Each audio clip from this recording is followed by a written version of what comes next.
ये जो मैं आज कराने वाला हूँ ये आपका एग्ज़ाम के लिए बहुत ही ज़्यादा इम्पोर्टेंट है। ये लगा लीजिए बहुत ही ज़्यादा इम्पोर्टेंट है।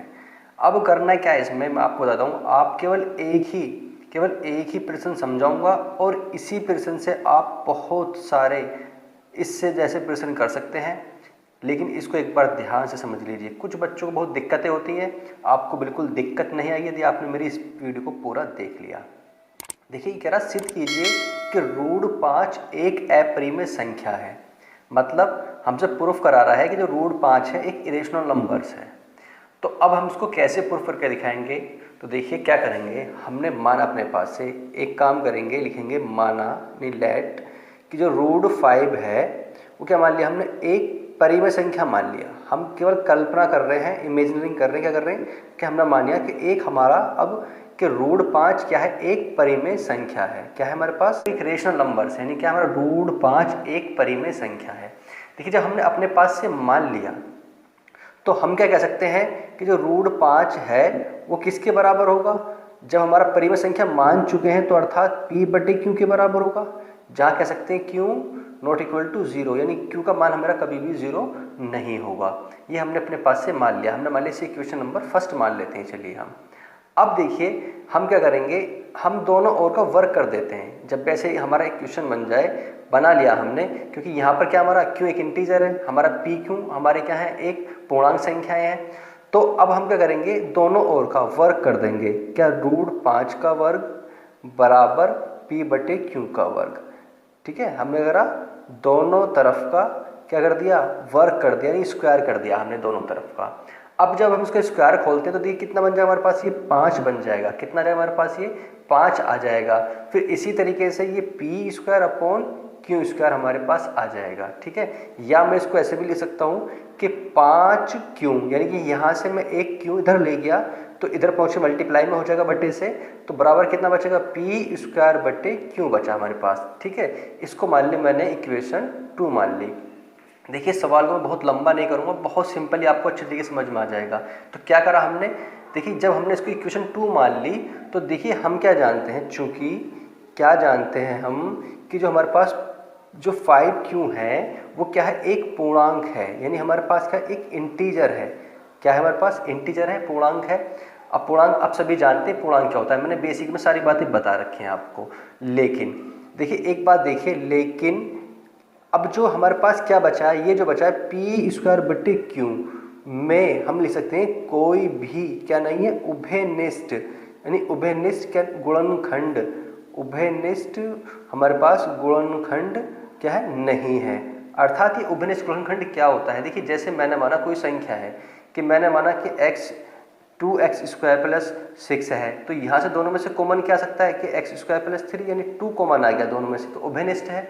इसी तरीके से अगर इक्वल हो सकता है कोई और संख्या इसके पास दी हो, जैसे कि मैंने माना 2x स्क्वायर प्लस 12 हो, तो यहाँ से भी अगर मैं कॉमन ले लूँ तो कितना 2 कॉमन आ जाएगा, x स्क्वायर प्लस 6 बचेगा। तो दोनों में क्या हमारा 2 कॉमन आ गया, उभयनिष्ठ कॉमन है। लेकिन यहाँ पर क्या है, ये मैंने केवल समझाने के लिए आपको बताया है, ये आपको नहीं लिखना है उसमें।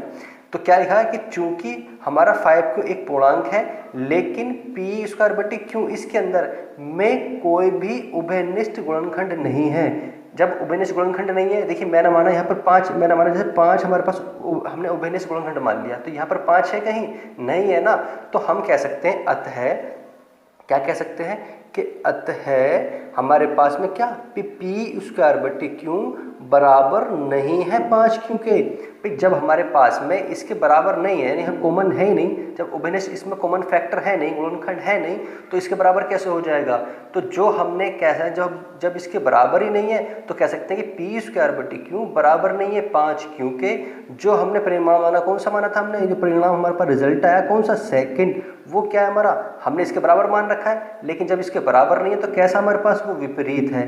विपरीत का मतलब सेकंड का विपरीत है, यानी कि इसका उल्टा है, विपरीत है हमारा। ठीक है, विपरीत लिख देंगे इसको। तो जो हमारा क्या है वो विपरीत है। जब विपरीत है तो क्या कह सकते हैं हम कि इससे हमारा प्रूफ होता है। ठीक है, इससे हमारा सिद्ध होता है, प्रूफ होता है। क्या होता है कि हमारी जो कल्पना है, जो हमारी कल्पना है, कल्पना मतलब हम जो इमेजिन करा है, जो हमारा इमेजिनरी पार्ट माना है, वो कैसा है, असत्य है, यानी क्या हमारे पास फॉल्स है। तो अतः हम कह सकते हैं क्या, अतः क्या कि √5 क्या है, एक हमारे पास क्या है, अपरिमेय संख्या है। क्या है हमारे पास, एक अपरिमेय संख्या है। मीन्स कहना क्या हुआ, यानी कि जो हमने कल्पना करी थी कि जो √5 एक परिमेय संख्या है, तो अर्थात हमने कल्पना करी, लेकिन क्या हुआ आगे जाके सिद्ध हुआ कि जब इसके बराबर ही नहीं है, जब इसमें उभयनिष्ठ गुणनखंड ही नहीं है, तो हमारी कल्पना क्या है, वो विपरीत है, यानी कि हमारी कल्पना असत्य है। तो कह सकते हैं कि √5 क्या होगा, एक परिमेय संख्या होगा। इट इज़ क्लियर, आपको अच्छी तरीके से समझ में आ गया होगा। अब देखिए क्या करना है, अब आपके इसी प्रश्न से बहुत सारे प्रश्न बन सकते हैं। कैसे, मैंने माना √2 हमसे दे दे, तो आप में केवल क्या करना है, यहाँ केवल 5 था, सभी में जहाँ 5 है वहाँ केवल 2 रखेंगे। √3 दे दे, √7 दे दे, ठीक है, √8 दे दे, इस तरीके से हमारा कुछ भी दे, यानी कि √11 दे दे, कुछ भी हमारा क्वेश्चन दे दे, बस केवल वहाँ पर जो दे रखा है √2, √3, √7, √11, वो सारे हम का जहाँ हमने 5 रखा है उसकी जगह हम यहाँ ये रख देंगे। और हमारा कोई सा भी प्रश्न आ जाए, देखिए बहुत बार एग्जाम में हमसे √3 के बारे में पूछा गया है, √2 के बारे में पूछा गया है, √5 के बारे में पूछा गया, तो ये वेरी इंपॉर्टेंट क्वेश्चन है, एग्जाम से इंपॉर्टेंट, तो इसे अच्छे तरीके से कर लेंगे। बस करना क्या है, जहाँ √2 है या √5 है, अगर √5 है वहाँ √2 रख देंगे। ठीक है, आई होप अच्छी तरीके से आपको समझ में आ गया होगा और इसको अच्छी तरीके से कर लें।